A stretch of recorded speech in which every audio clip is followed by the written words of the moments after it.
BNBC electrical মাস্টারির safety critical সেশনে আপনাকে স্বাগত জানাচ্ছি। আমি M A Ramzan. Emergency lighting কিন্তু কোনো লাক্সারি বিষয় না, এটা হচ্ছে লাইফ সেভিং রিকোয়ারমেন্ট। বিশেষ করে বাংলাদেশে ফায়ার সার্ভিস, সিভিল ডিফেন্স থেকে যখন আপনার সাইটে বা আপনার প্রজেক্টে এনওসি দিতে আসবে, তখন তারা আগে এই সিস্টেমটার পাওয়ার সোর্স চেক করবে যে এটা প্রপারলি সাপোর্টিভ আছে কিনা। সাধারণত যেটা হয় সেটা হচ্ছে যে ধরেন একটা বিল্ডিংয়ের মধ্যে আগুন লাগছে, সো মেইন ব্রেকার কি করে, ট্রিপ করে। তখন সবাই দেখা যাচ্ছে যে সিঁড়ি দিয়ে নামার চেষ্টা করতেছে, কিন্তু পুরো সিঁড়িঘর দেখা যাচ্ছে গুটগুটে অন্ধকার হয়ে থাকে। কেন? কারণ হচ্ছে ওই সিঁড়ির ইমার্জেন্সি লাইটগুলো সাধারণ লাইটিংয়ের সাথেই লুপ করা আছে। সো এবং আগুনের মধ্যে যখন এই বিপদের সময় আসলে আগুন থেকে বেশি মানুষ মারা যায় পদদলিত হয়ে, ধোঁয়াচ্ছন্ন, মানে ধোঁয়ার কারণে। ধোঁয়াটা এত ভয়ঙ্কর।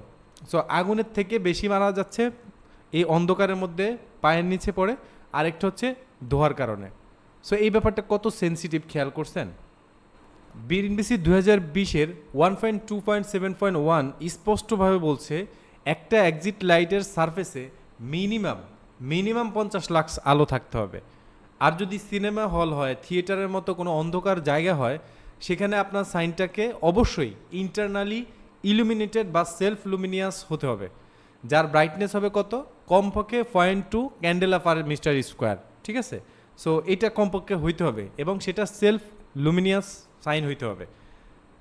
তো এই ব্যাপারগুলো কিন্তু মেনটেন করা অবশ্যই একজন ইঞ্জিনিয়ারের দায়িত্ব, এবং বিএনবিসি যাতে ভায়োলেট না হয় সেটার ব্যাপারে সচেতন থাকা। এবার দেখেন সাইটের আমরা একটা এক্সাম্পল ফুটেজ চিন্তা করি। সো এখানে ইমার্জেন্সি লাইট লাগানো হয়েছে, প্লাগ করা হয়েছে নর্মাল সকেটে। এখন আগুন যখন লাগবে, আগুন লাগলে কি হবে, মেইন পাওয়ার ফেল করবে বা ব্রেকার ট্রিপ করবে, আর এই লাইটটাও কিন্তু বন্ধ হয়ে যাবে। সো বিএনবিসি 1-2 বলছে ইমার্জেন্সি লাইটিং অবশ্যই একটা অল্টারনেট অথবা ইমার্জেন্সি ইলেকট্রিক্যাল সিস্টেমের সাথে কানেক্টেড থাকতে হবে। মোস্ট ইম্পর্ট্যান্ট, কারণ যখন সাধারণ সাপ্লাই বন্ধ হয়ে যাবে, এই ব্যাকআপ সাপ্লাইটাই মূলত এই ইমার্জেন্সি লাইটটাকে বা সাইনটাকে জ্বালায়া দিবে বা জ্বালায়া রাখবে। সো যখন মেইন পাওয়ারটা ফেল করার কারণ থাকবে, তখন এটা মানে ব্যাকআপ হিসেবে সাপোর্ট দিবে। এবং ব্যাকআপ হিসেবে কতক্ষণ সাপোর্ট দিবে? বিএনবিসি বলছে মিনিমাম কমপক্ষে 30 মিনিট নিরবিচ্ছিন্ন আলো দিতে হবে। খেয়াল করছেন? এটা কিন্তু মানে আমাদের দেশে ফ্যাক্টরিগুলোতে আরএসসি আসার পর খুব ভালোভাবে মানা হচ্ছে, এবং এই ব্যাকআপ পাওয়ার সাপ্লাইটা রেগুলার মেনটেন না করলে কিন্তু অনেক সময় ব্যাকআপও আর ব্যাকআপ থাকে না। সো রেগুলার মেনটেন করতে হবে।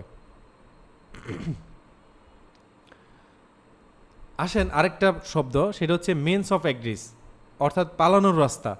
যেমন আপনার করিডোর অথবা সিঁড়িতে যে ফ্লোর লেভেল আছে, এই ফ্লোর লেভেলে মিনিমাম 10 লাক্স আলো থাকা আইনিভাবে বাধ্যতামূলক, আপনাকে রাখতেই হবে। সো সিনেমা হলের ক্ষেত্রে মূলত হচ্ছে যে এটা মিনিমাম 2 লাক্স হইতে হবে। বিএনবিসিতে এটা মেনশন করা আছে। মনে রাখবেন, অ্যাপেন্ডিক্স সিতে সাইন করার পর কোনো ফায়ার ইনসিডেন্টে যদি ইমার্জেন্সি লাইট না জ্বলে, তার লিগ্যাল লায়াবিলিটি সরাসরি আপনার। এটা খুবই ইম্পর্ট্যান্ট। সো আমরা একটা ইমার্জেন্সি লাইটিং ডিজাইন চেকলিস্ট তৈরি করেছি, সেটা ডাউনলোড করবেন আমাদের অল রিসোর্স থেকে অথবা নিচে কমেন্ট লিঙ্ক থেকে।